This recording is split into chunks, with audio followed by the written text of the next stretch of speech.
Okay, hello and good morning, everybody. Today, our agenda is going to be threefold. I'm going to review some of the central themes of the course to begin with. Then I'm going to talk about 4 paths not taken as a way of, rather than giving a mechanical summary of the previous 25 lectures, to pick out the 4 central areas where, as I said early on in the course, we're going to be paying attention to paths that might have been taken that weren't taken when there were scope for choice.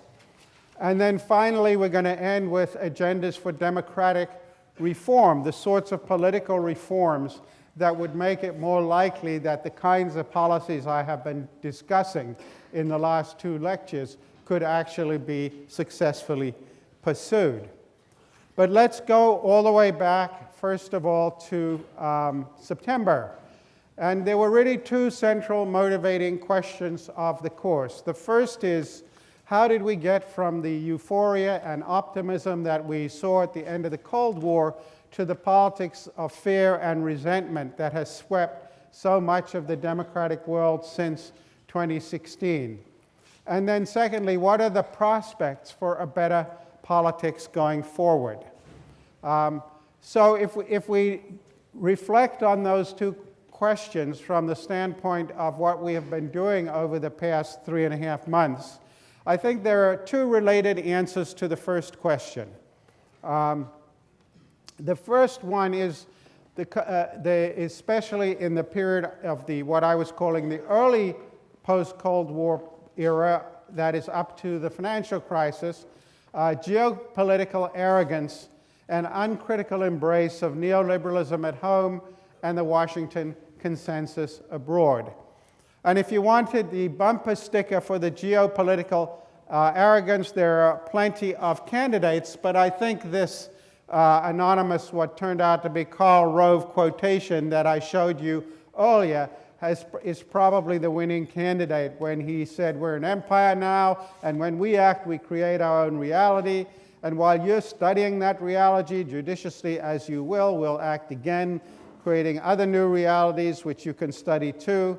And that's how things will sort out. We are history's actors, and you, all of you, will be left just to study what we do." And this was in October 2004, in the run-up to the election in which George W. Bush would be re-elected, and unusually with increased majorities on Capitol Hill. Usually the president's party loses seats, but in a re-election bid, but he had actually increased his majority in 2002 as well. So there was some reason for that arrogance, you might think, and it certainly informed their policies in the international arena. If you wanted the winning bumper sticker candidate for the uncritical acceptance of neoliberalism at home and the Washington consensus abroad, it has to be this statement by Alan Greenspan. Those of us who have looked to the self-interest of lending institutions to protect shareholders' equity, myself especially, are in a state of shocked disbelief. And we, as you will recall, we played the longer excerpt of that interview in which he admitted that his models had broken down. And I think that is, again, captures the uncritical acceptance of the neoliberalism at home, Washington consensus abroad. If I talk about the second big answer to the first question, it has to be the failure to take account of the long-term changes in the national and global political economies. And just to remind you again here of some of the key points about this, this is a slide I showed you of the mirror image, or the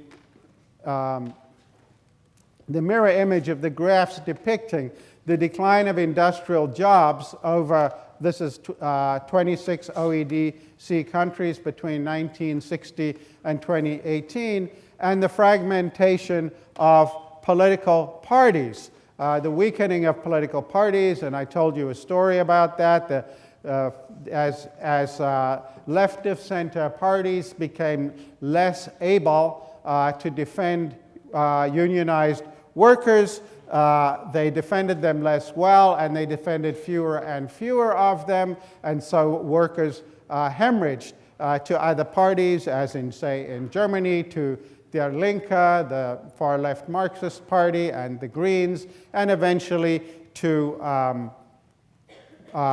populist parties such as the Alternative for Deutschland.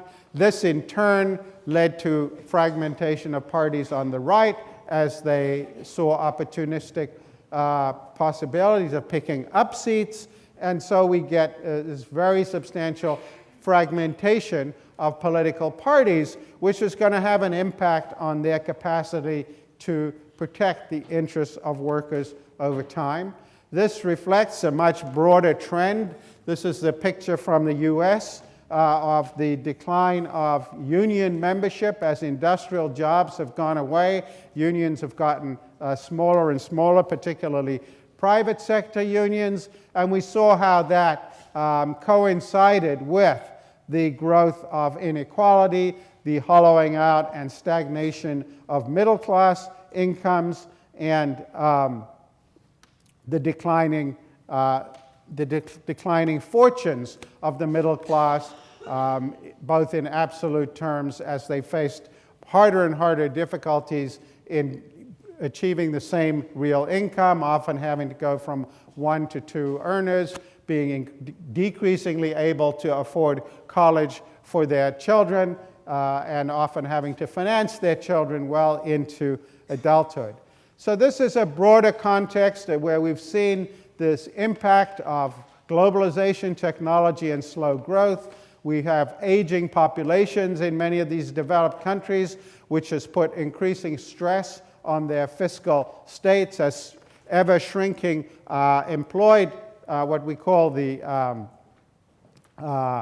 non-dependent part of the population is supporting an ever-increasing dependent population. The collapse of the corporatist consensus between business and labor that underpinned many of the social democratic welfare states in the post-World War II era, which really depended on relatively large, stable, labor-oriented parties making deals with relatively large, stable, business-oriented parties that were then blessed through the political system and maintained the social democratic order. All of that's been weakening, shrinking, and so we have had this fragmentation of parties. All of this has made it much harder for governments to govern and has led voters to make demands for reform, some of which we have talked about in a previous lecture and some more of which we're going to talk about today. And it's led to the rise of anti-system parties. And one of the, if you like, tragedies of the politics of the last several decades is the extent to which political reforms have been fixing things that were not broken.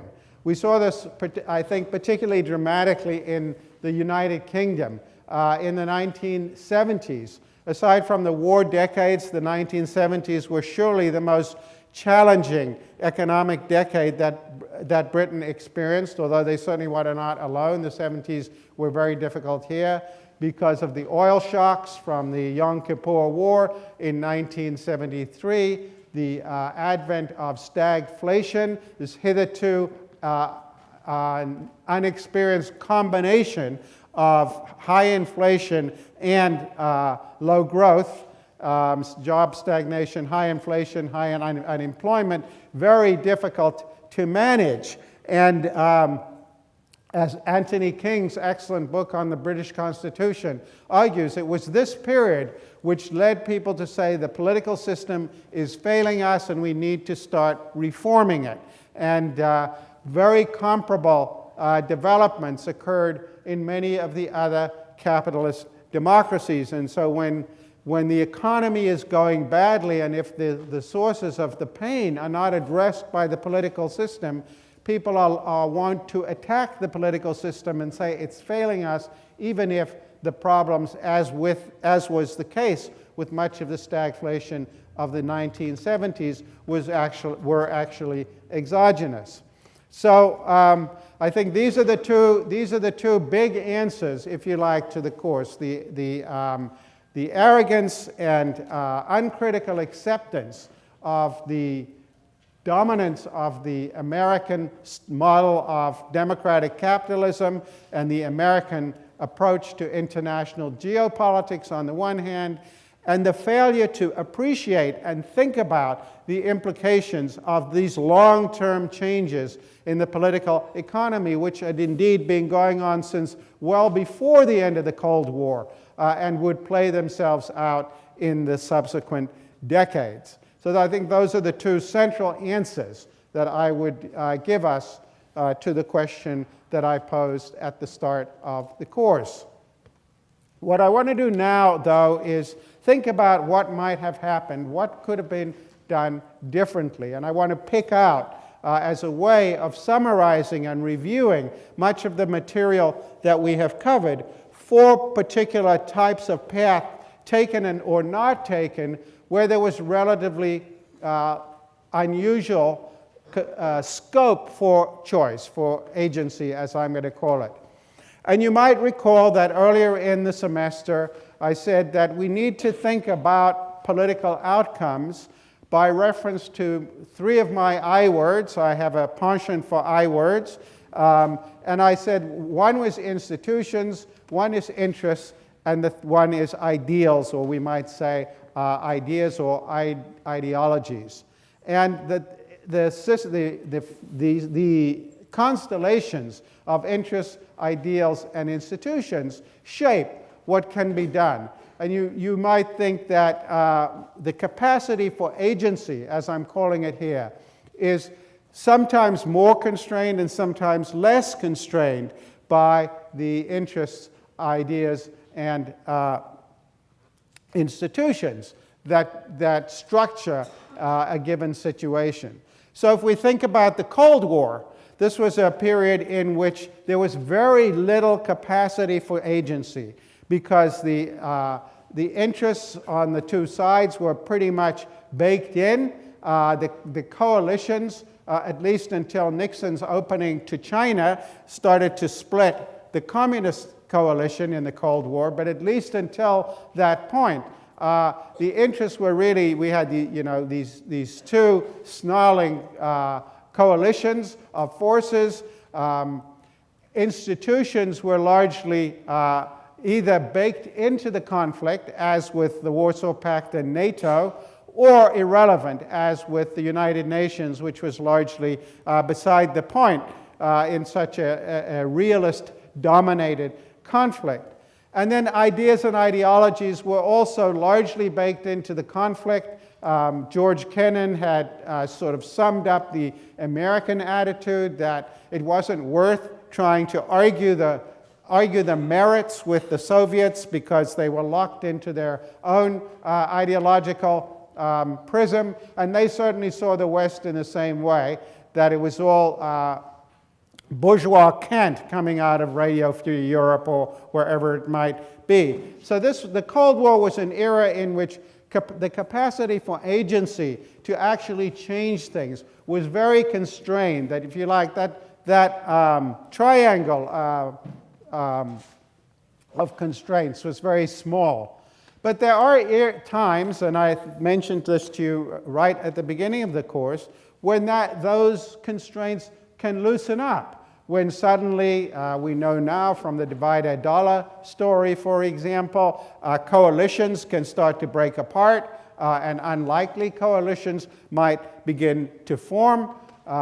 We saw this, for example, in the South Africa case, where the traditional coalitions completely fell apart, and the ANC and the Inkatha Freedom and the National Party government formed a kind of coalition against Inkatha to get the new rules adopted.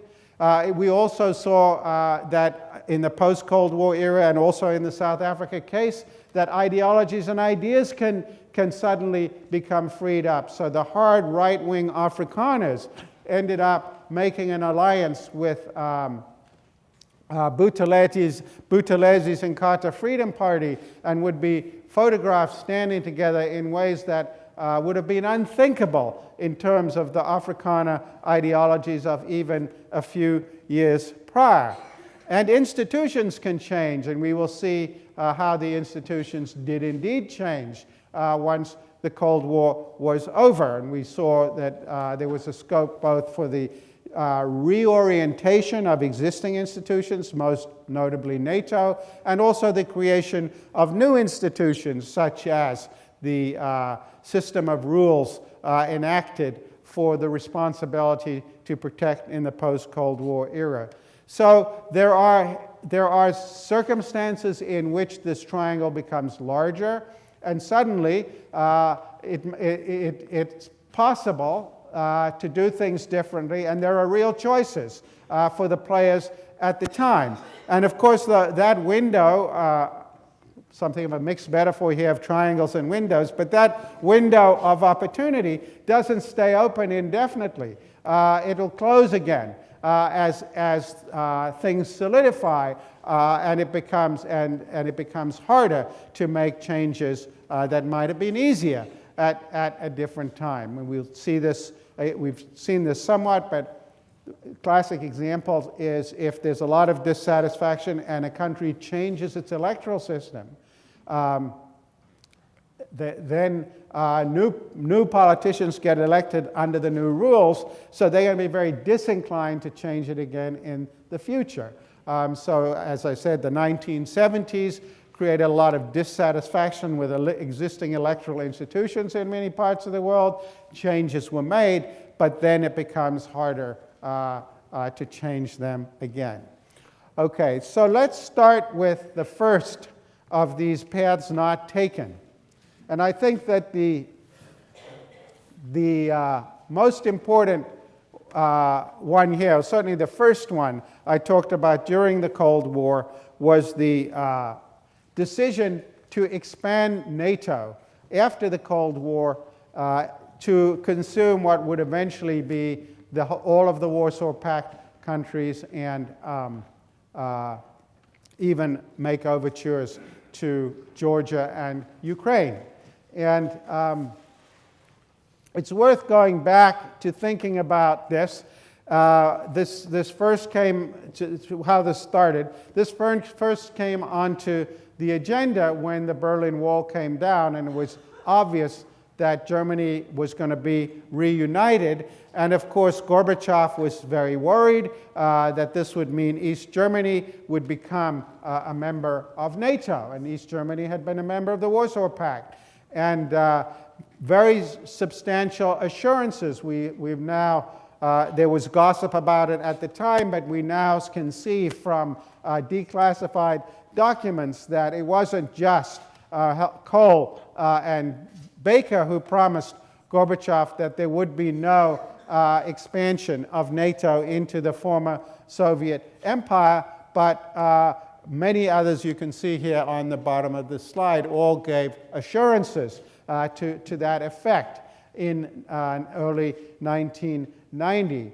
And this was a promise that was gone back on first in the Clinton administration. In 1998, the Clinton administration took the decision to expand NATO to include Hungary, Poland, and the Czech Republic.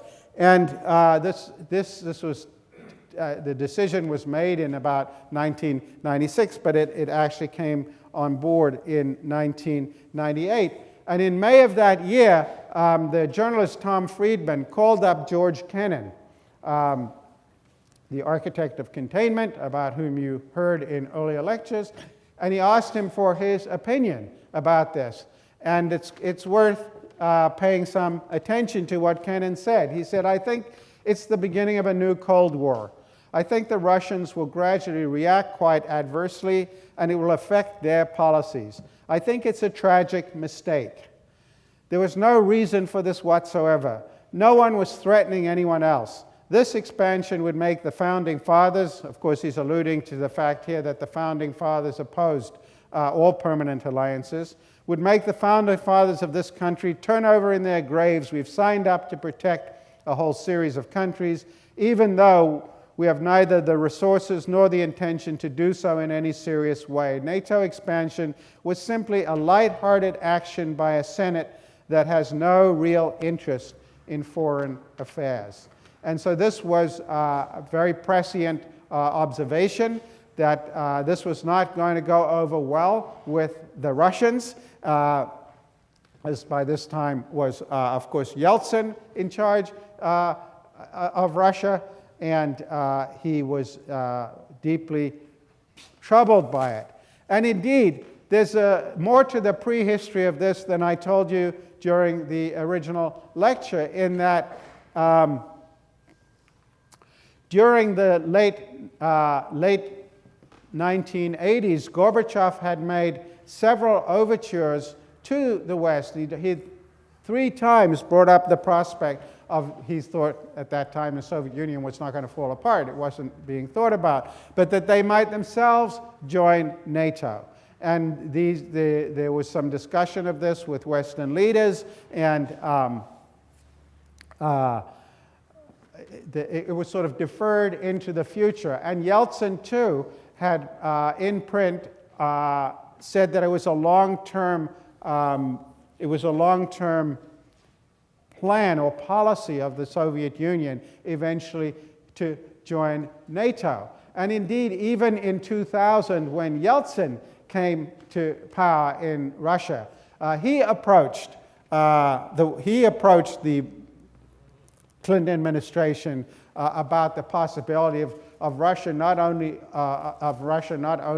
joining NATO but also the European Union, and they had been brushed off by this. If you're interested in more granular depth on these proposals and rejections, if you Google up the journalist Vladimir Posner, very interesting.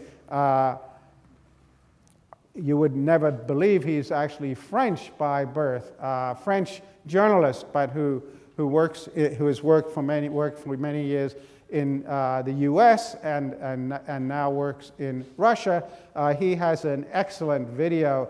It was actually a lecture he gave at Yale. I think he was probably a Poynter Fellow or something. If you Google up Vladimir Posner at Yale University, you'll find this lecture on YouTube, really a riveting account of the missed opportunities to incorporate Russia into the New World Order in a way that would have made them much more likely to be part of the solution than part of the problem. And of course, this isn't just retrospective.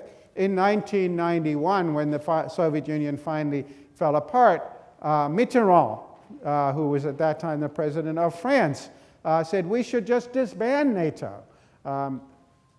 The French, as we saw playing out yesterday, the French have a long history of skepticism toward NATO. De Gaulle didn't really like it, and actually he kicked NATO troops out of France on several occasions and took France out of the command and control systems.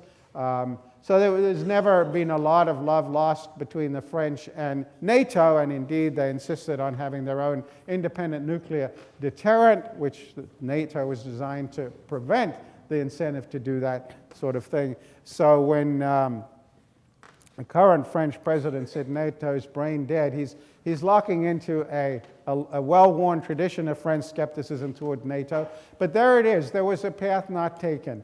Mitterrand could have prevailed, and it does seem like there was surprisingly little discussion of the possibility of creating a different world. And instead, that decision that was taken in 1996 and implemented in 1998, as I detailed to you, was followed up by the gradual inclusion of all of the NATO countries and overtures to Georgia and Ukraine, which had a lot to do with the Soviet policy toward Georgia in 2008 when they went in there, and their attitude toward Ukraine once the election in 2014 came around, and it was clear that their base at Sebastopol was going to be jeopardized, and there was real concern if Ukraine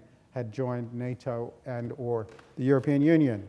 So you could ask yourself, sort of in the domain of counterfactual history, what kind of geopolitics might we have today if that was not the choice that had been made, and instead either the incorporation of the Soviet Union and then Russia into the new geopolitical order as a full partner and participant, or the disbanding of NATO, which after all was a defensive alliance against a foe that had no longer existed and was going to turn into an alliance in search of a mission, which we saw playing out rather depressingly in the Libyan conflict, about which I will have more to say in a few minutes. So that's a clear case of a path not taken. Of course, we don't know what the path would have yielded if we had gone down that, but it would have made the New World Order, once America's capacity for unilateral action was revealed to be chimerical after the debacles in Afghanistan and then Iraq, it would have made it much less likely that geopolitical relations would have settled back into something not that different from what they had looked like during the Cold War. And so I think Kennan, who had been prescient about so much in his life, when he had advised against Vietnam War, when he had advised against militarizing NATO in the early years of the Cold War, was extremely prescient in 1998 in pointing out the folly of the Clinton administration in expanding NATO onto Russia's doorstep, or beginning the expansion of NATO, which would eventually extend not only to Russia's doorstep, but to at least two of the former republics of the old Soviet Union. So a second path not taken, also in the realm of geopolitics, put under the heading of the management of geopolitical crises and humanitarian intervention. And here, George Herbert Walker Bush really pointed the way to a new containment regime in the first crisis after the Cold War, when Saddam Hussein's Iraq invaded Kuwait. And the question was, how would the international community handle this? And the answer was essentially a global containment regime. That the bumper sticker for containment, as I have said to you in earlier lectures, is stop the bully without becoming a bully yourself. And so what did Bush do? First of all, he got authorization from the international institutions as they then existed, namely the Security Council. He put together a massive coalition that included very diverse players, including every Arab country except Jordan. He then expelled, with that coalition, Iraq from Kuwait, and against the advice of many hawks in the US, and particularly the neoconservatives, who we talked about in an earlier lecture, he chose not to go into regime change in Iraq, but instead essentially create no-fly zones and button down the Iraqi regime and make it impossible for them to threaten their neighbors. So if that had become the model for dealing with geopolitical crises in the wake of the Cold War, in the wake of the end of the Cold War, we would again, I think, be looking at a very different kind of geopolitical reality. Instead, though, George W. Bush abandoned this with his unilateralism after 9/11, where he talked about coalitions of the willing, forced countries to choose. If you're not with us, you're with the terrorists. By the way, the big impetus for the expansion of NATO, as I mentioned, came about because he wanted to get many East European countries to commit to the war effort in Iraq, and the quid pro quo for that was that they would be able to join NATO, which many of them did the following year. And so the paths not taken here in Afghanistan, the possibility which was advocated by some in the military at the time was to ignore the regime in Kabul when they refused to turn over the Taliban, to turn over al-Qaeda and to close the camps, and instead to have just gone in ourselves and finished the war with al-Qaeda. Instead, because we were committed, first of all, to fighting that war on the cheap. We wanted to fight it with the Northern Alliance, and their agenda was regime change, so by mission creep it became America's agenda, saddling us with a puppet regime that wouldn't be able to sustain itself into the future. The commanders on the ground were telling the White House by 2002, before the end of 2002, that a deal would have to be made with the Taliban, as the other forces were not going to be sufficiently powerful to govern the country. Again, that was ignored, and instead we created a puppet government, and there, you break it, you own it, as Colin Powell once said. We then became responsible for the administration of this country, which at some level continues to this day. We also failed to defeat al-Qaeda, which escaped through the mountains into Pakistan, and indeed became the staging area not only for future reconstitution of al-Qaeda, but also for the exiled Taliban government that would eventually work its way back into Afghanistan. In Iraq, we failed to see that knocking off the regime in accordance with the desires of the neoconservatives would, first of all, not produce a government that was likely to be democratic, and even if democratic, would not necessarily produce a government that would be friendly to the United States. And we talked at some length about the naivety of the neoconservative view that if you just get rid of authoritarianism, not only will democracy flourish, but it will be pro-American democracy. Neither of these things turns out necessarily to be true. And so they had their eyes firmly fixed on the East European countries, which had all had pre-World War II histories of democracy. They would have done a lot better to look at the former Asiatic republics of the Soviet Union for what was likely to happen in a country like Iraq, with its per capita income, its lack of a diversified economy, or a middle class that was independent of the government's control of the gateway to wealth and prosperity. So we became embroiled instead in this ongoing conflict in Iraq. And the other thing that they failed to see was that the capacity to defeat an army, we defeated the Iraqi army in 4 days, does not translate in the capacity to govern a country. And this is a fatal error of thinking just because we're the most powerful military in the world, we can knock off governments and put in governments who will then be able to govern.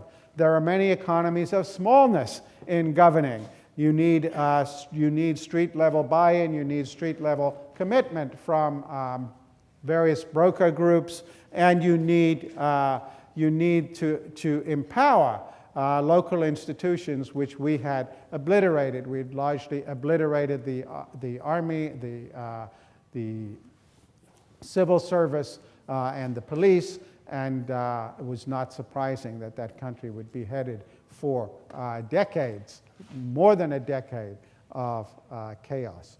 So then we can think not only of that tragedy, but the tragedy of responsibility to protect from Rwanda through Libya. You know, Rwanda was the never again. We then had Kosovo, and it seemed like unilateral intervention. It was by NATO, again, without the permission of the UN Security Council, because the Russians and Chinese were supporting Serbian side, so there was no question of international authorization. There was an intervention that appeared to be successful, even though it provoked virulent attacks in the global south from South Africa, from India, and from others as expansions of Western imperialism. It provoked the African Union to declare that it had unilateral authority to intervene in member countries on humanitarian grounds, even though the UN Charter ostensibly reserves that authority to the Security Council. So what we were doing there was somewhat eroding the authority of the UN and the Security Council. We saw how the UN tried to sort of rein in and domesticate this idea of responsibility to protect by authorizing the Security Council to authorize it. And then we saw the tragic way it played out in Libya when the Obama administration, which was quite divided and against the advice of his generals, but in the thrall of the ideology of responsibility to protect, being pressed by some in the administration and eventually Hillary Clinton, at the behest of not very credible interests of people who were looking to ensure oil concessions from what they thought was going to be the new government. This whole doctrine became a smokescreen for knocking off the Gaddafi regime, which then, because of what IR theorists call the moral hazard of intervention, became an accelerant of the Syrian conflict as the Syrian demonstrators against the Assad regime reasoned that if only they rose up, NATO would come and help them too, which of course they didn't, and then the Assad regime came down on them like a ton of bricks. And this not to mention the collapse of the Libyan state created an arms bazaar across the whole of North Africa as many people made lots of money, and it also created a foothold, by the way, for Al-Qaeda in Libya. And so terrible tragedy, and this doctrine of the responsibility to protect was essentially hijacked by American and its allies' unilateralism as expressed through this now NATO organization that had lost its raison d'etre and was becoming the self-appointed policeman of the world, which is unlikely to win it much legitimacy except among people whose acceptance of it was not needed. But so you might ask yourself again, as with the expansion of NATO, what world might we be living in had the responsibility to protect doctrine not morphed into one more piece of camouflage for the unilateralism that had become so fashionable after the collapse of the Soviet Union, and particularly after 9/11. So that's a second area where there were real choices that could have been made differently, but were not, and have left the world in a much different place. And the idea that responsibility to protect could be rehabilitated now is extremely difficult, because the way it played out has been baked into the conflict in the Middle East as it's since evolved, with Russia filling the gap in the Syrian civil war, and if you like, my triangular window of opportunity to experiment with that doctrine having been dramatically shrunk. Paths taken and not taken by business.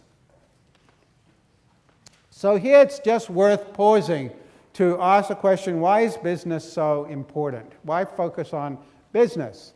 And the answer to that question is that once communism as an economic system has been taken off the table, capitalism essentially is the only game in town. There is no serious competitor, maybe not even a frivolous competitor to capitalism. If you think about Islamic fundamentalism, one thing Islamic states lack is any kind of political economy.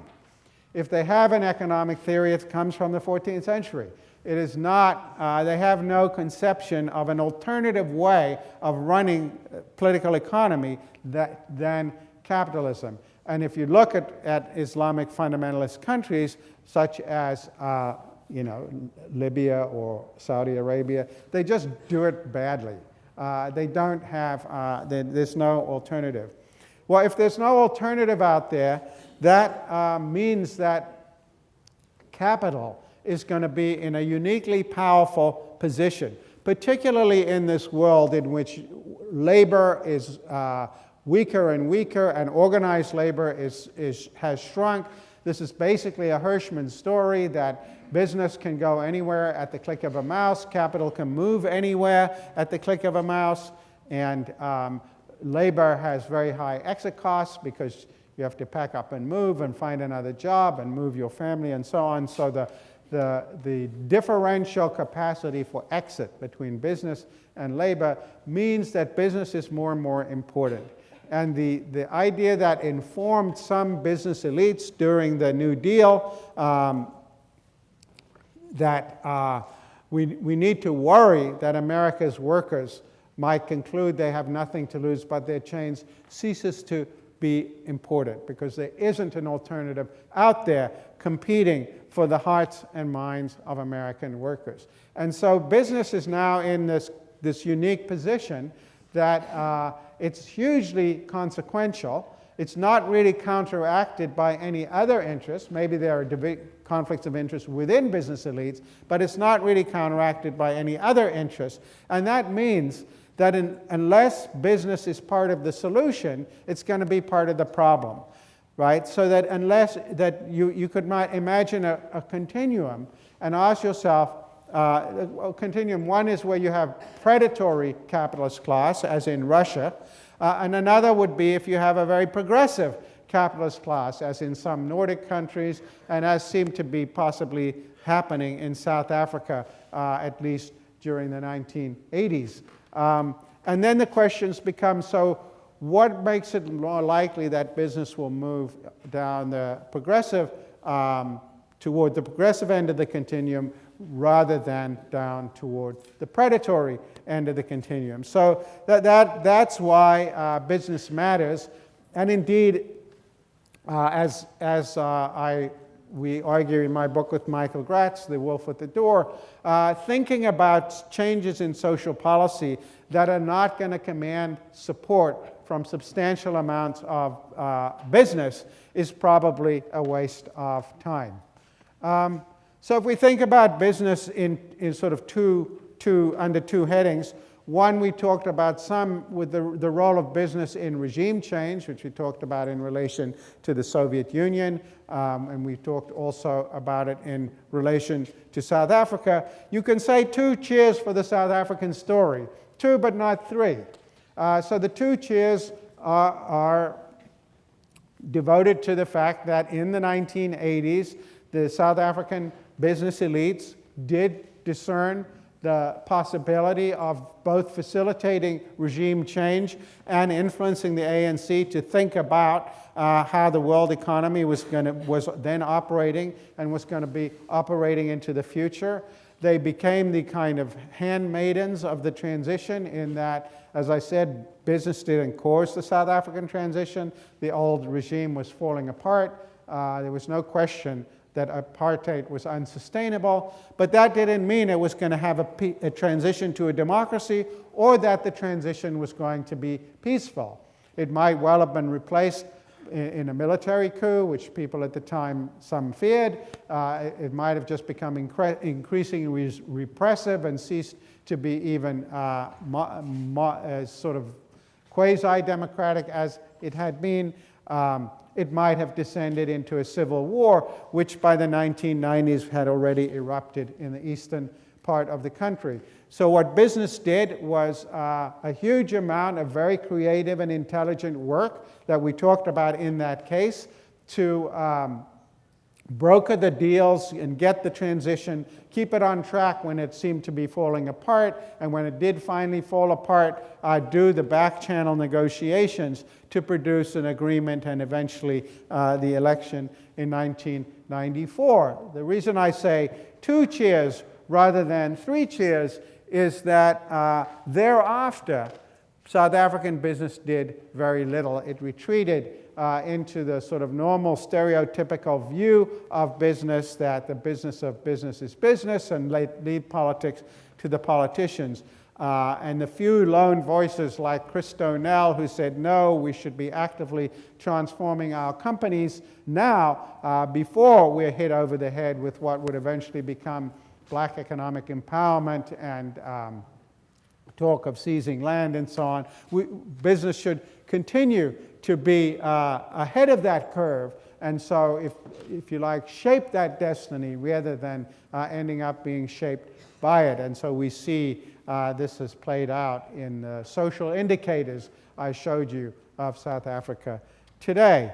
The morals of the Israel and Palestine story, again, there have been business groups that have tried to participate, but it's very difficult if they don't have a K group. It's very difficult if they don't agree. It's very difficult if they don't show themselves to be willing to actually internalize some costs to achieve change.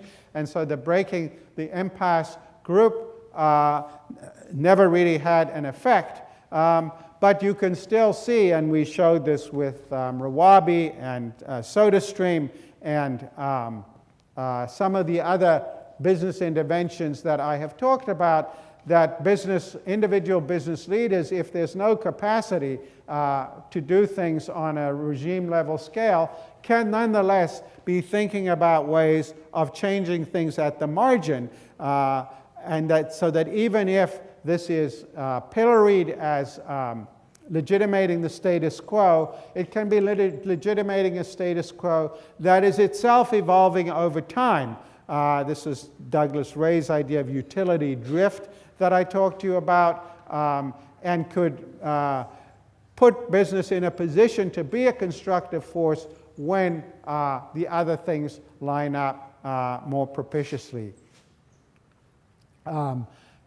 We have ongoing projects looking at this in other contexts. We have a project looking at this in Colombia, where various Colombian business groups, I didn't have time to share this with you during the lecture, but have for decades actually been involved behind the scenes in negotiations between various Colombian governments and the FARC, and were instrumental in the agreement that was eventually settled. And unlike South African business after the transition, there are a number of interesting Colombian business enterprises aimed at trying to incorporate the FARC into the new legitimate economy and revivify it in ways that will make backsliding less likely. By no means sure that they'll succeed, but they perceive the possibility for agency at the margin and are trying to do that. One might think of Syria, where the civil war is going to be over in the next year.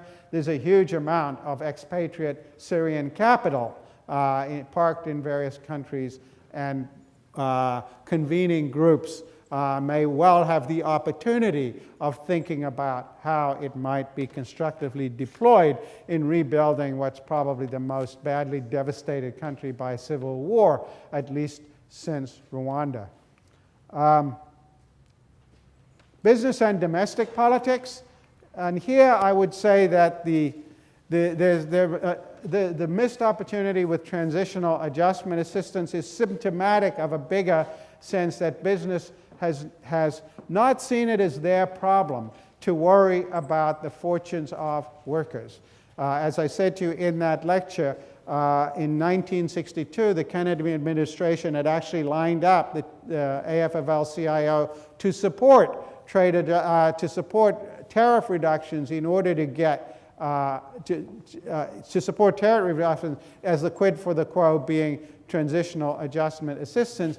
By the time business finally decided that was a good idea, the unions had abandoned it and were no longer supportive of it. And that was because it had been the implementation by the Johnson administration had been so desultory. But if business had gotten behind that at the beginning, we might have seen something different. Full board support for the anti-tax movement by American business from the beginning, even if this was going to mean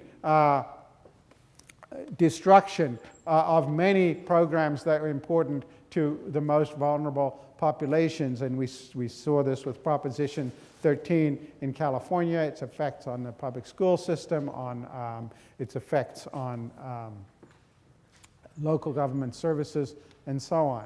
A new model of the corporation became triumphant in the late 1980s, where shareholder value triumphs over everything else, trumps everything else, and the notion that business corporations should worry about anything else. If you look at the changes in business school curriculums, for example, largely went out of the window. And that all adds up to the fact that there was a failure to see the costs of ignoring the long-term employment insecurity of labor. And Andrew Wang's warning at the end of the video that I showed you that if these things are not addressed, worse than Trump is likely to come along. A final strategy I would just mention, or a path not taken I would mention, is the strategies of left political parties at home. Here's the truth. No politician can reopen this factory or bring back the shipyard jobs or make your union strong again. No politician can make it be the way it used to be, because we're living in a new world now, a world without economic borders. A guy can push a button in New York and move $1 billion to Tokyo in the blink of an eye. And in that world, muscle jobs go where muscle labor is cheap, and that is not here. So if you want to compete, you're going to have to exercise a different set of muscles, the one between your ears. So that was from the Mumbai primary colors, and I showed you a more extended version of that clip. But there it is in 1992, Bill Clinton nailing it, exactly what the problem was going to be, that the long-term employment security that had been taken for granted by generations of American workers had gone away and was not coming back. But what did the Clinton administration do about that? Nothing. Instead, what did they do? They triangulated to neoliberal policies. They engaged in the expansion of NATO. They got behind things like welfare reform, essentially, to make it more punitive. And they cozied up to Wall Street by getting behind the kind of financial deregulation that Wall Street was demanding. And so the fact that even though the candidate Clinton had identified the problem, he didn't really take seriously the effort to do anything about it. And indeed, in the class on the subprime mortgage crisis, he became one of the champions of getting mortgages to people who are going to be unlikely to be able to service them as soon as a recession came. So very much, he identified the problem and he didn't do anything of a serious kind to address it, and he squandered whatever political capital he had in the first years of his administration when he controlled all the houses and so on. And by the way, it wasn't just here. We saw Tony Blair's government in the UK did many comparable things. And even in Germany, I believe I mentioned to you, if you look at the Hartz reforms, which were neoliberal reforms, not that different than those pursued by the Blair government or by the Clinton administration, or indeed in countries even like France, where Mitterrand did an about turn. Who were the Hartz reforms implemented by in the early years of this century? It was a coalition of the Social Democrats and the Greens. It was not a right-wing imposition. So all of these parties were essentially engaging in triangulation instead of addressing the long-term employment insecurity that Bill Clinton did indeed identify in the 1992 New Hampshire primary. And the difficulty with triangulation, as I've said, is that it's good tactics but bad strategy. It's good tactics because if you just think about it as a one-shot game, as game theorists say, you can move to the middle, peel off some support from your opponent, and the people on your flank have no place to go. But if you think about it as a dynamic game over time, once the other side figures out that that's what you're doing, their incentive is to just keep moving the goalposts and dragging you along as they go. And this was the story of the anti-tax movement that culminated in the 2001 bill that I described at some length in our class about the estate tax. And indeed, the sort of tragic denouement of that story was when in 2012, the Obama administration made virtually all of the 2001 tax cuts, biggest regressive change in the tax system in American history, permanent. So this was I think, a big missed opportunity, reinforced by the sort of living right and thinking left, to quote the phrase from the book that I mentioned to you when I was giving that lecture, on things like affirmative action and managing the financial crisis. Affirmative action is about promotions in the police department and the fire department. That's where the rubber meets the road.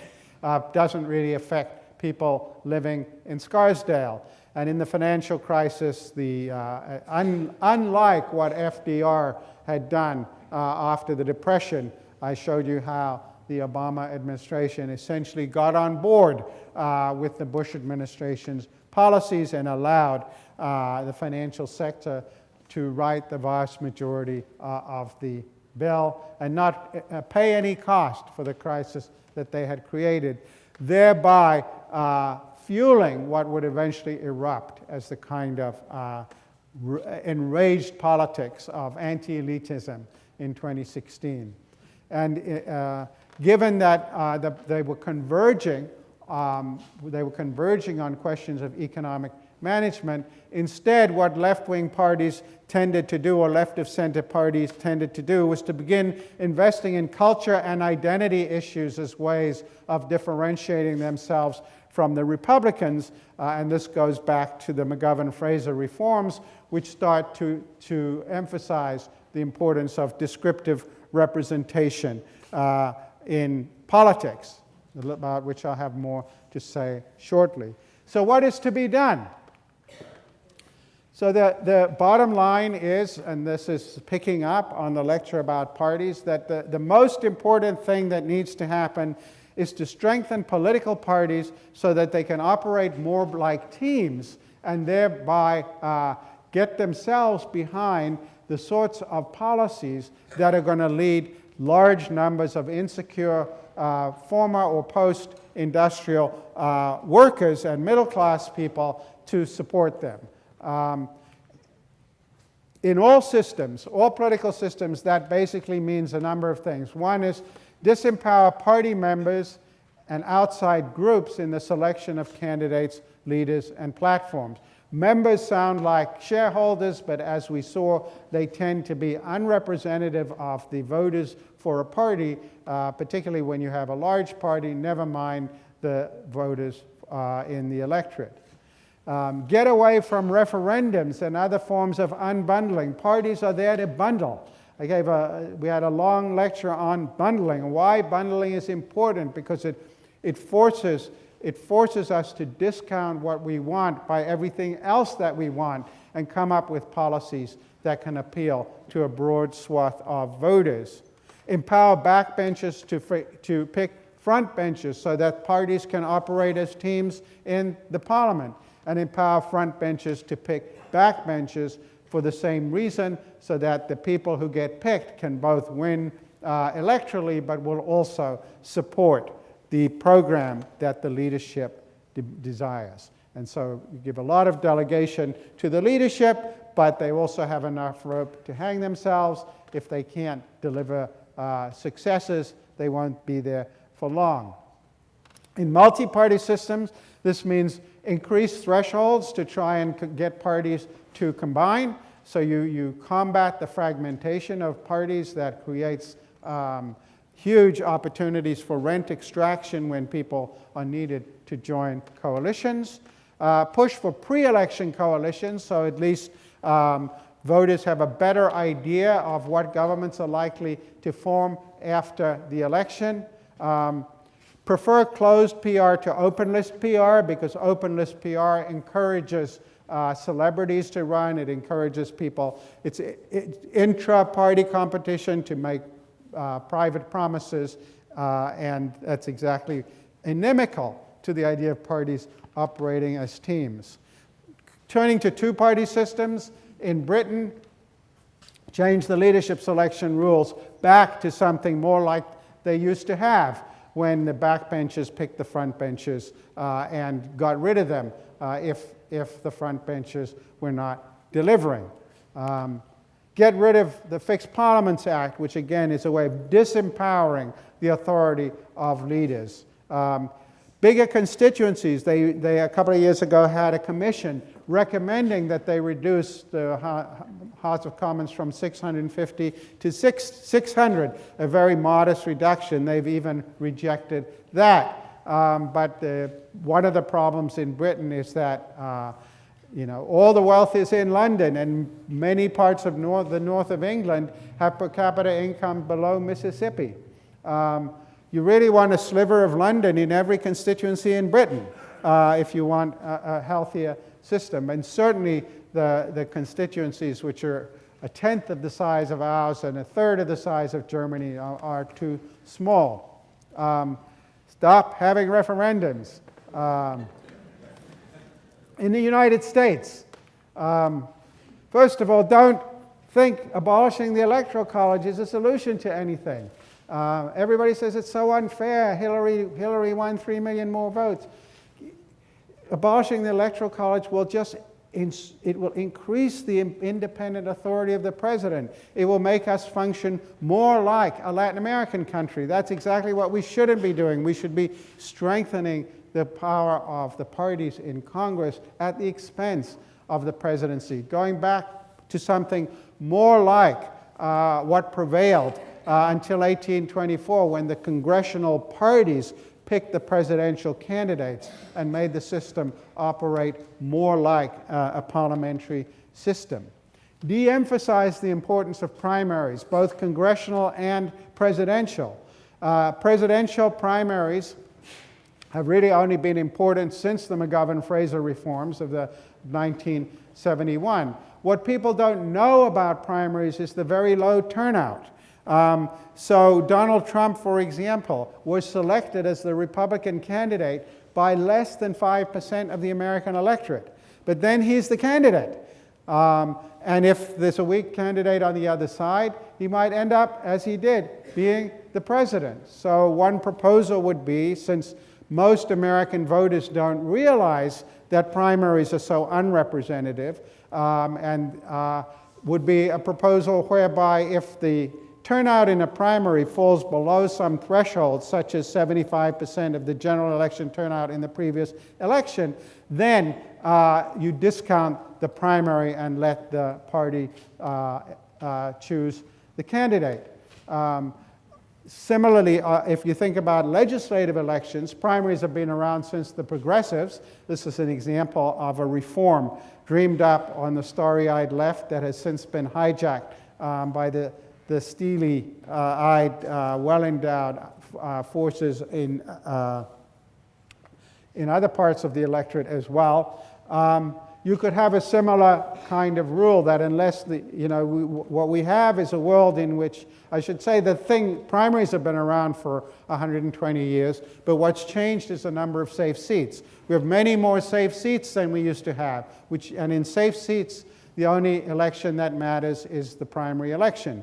And again, so you can have AOC elected in the 14th district in New York on an 11% turnout in a primary, or Jim Jordan elected in Ohio's 4th district on a 15% turnout in the primary. So these are again, you could have a rule whereby if the turnout in the primary fell below some number or some threshold, that the party leadership would have a say. No jungle primaries. This is a new flavor du jour they put in California, where everybody runs in the primary. The thought was it would produce more moderate candidates. In fact, it doesn't, because even in jungle primaries, it tends to be the activists who turn out in the primaries. For the Senate, get behind plans to admit D.C. and Puerto Rico and proposals to split up states like California and Texas so that the massive malapportionment in the Senate could be redressed somewhat at the margin.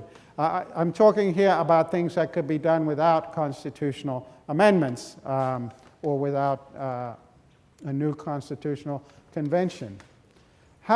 In the House, we should be redistricting for inter-party competitiveness by reducing the number of safe seats. And the way to do this is to change the redistricting. The redistricting historically has been done by state legislatures, and of course whoever controls the state legislature does it to maximize the benefit for their party. Earlier this year, the Supreme Court has decided it will never get involved in partisan gerrymandering. It's too much of a political issue, and they don't know what to do about it. What happens is the parties draw the districts to benefit themselves. I think there are now 21 states have gone to so-called independent commissions.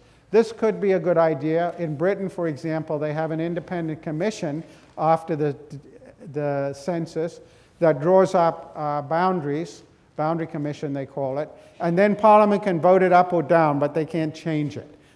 So that's one way of doing it. The problem is, so we have now, I think we have 14 in operation since the 2010 census, and another 7 which will be operating after the 2020 census. But if you look at them, they're either so-called bipartisan or nonpartisan. The bipartisan ones are hopeless in that the parties carve up the states. They essentially make deals. And the nonpartisan ones, the difficulty with them is that they're not given the mandate to make districts competitive. They're across the parties. And indeed, they are told to do things like not split up cities, keep neighborhoods together, and so on.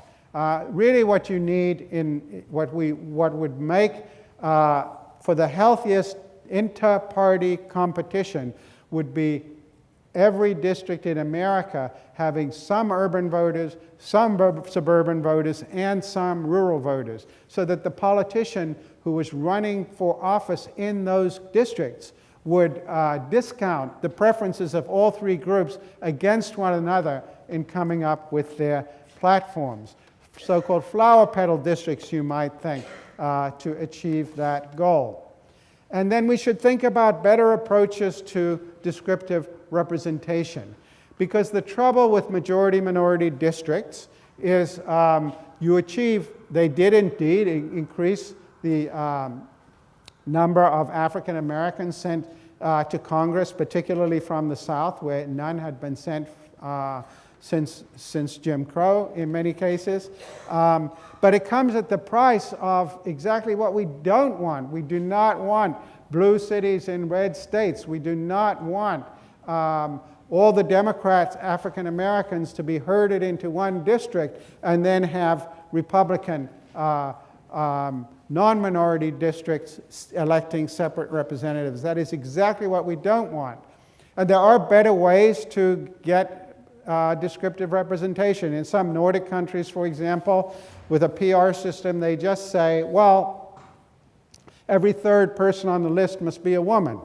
Or in India, in 1932, there was the Pune Pact, which essentially, it said in a number of constituencies, I believe it was 143 constituencies, the only person who could run was what was in those days called an untouchable, now is referred to as a member of an unscheduled caste. And so you can get descriptive representation without screwing up the boundaries of the constituencies.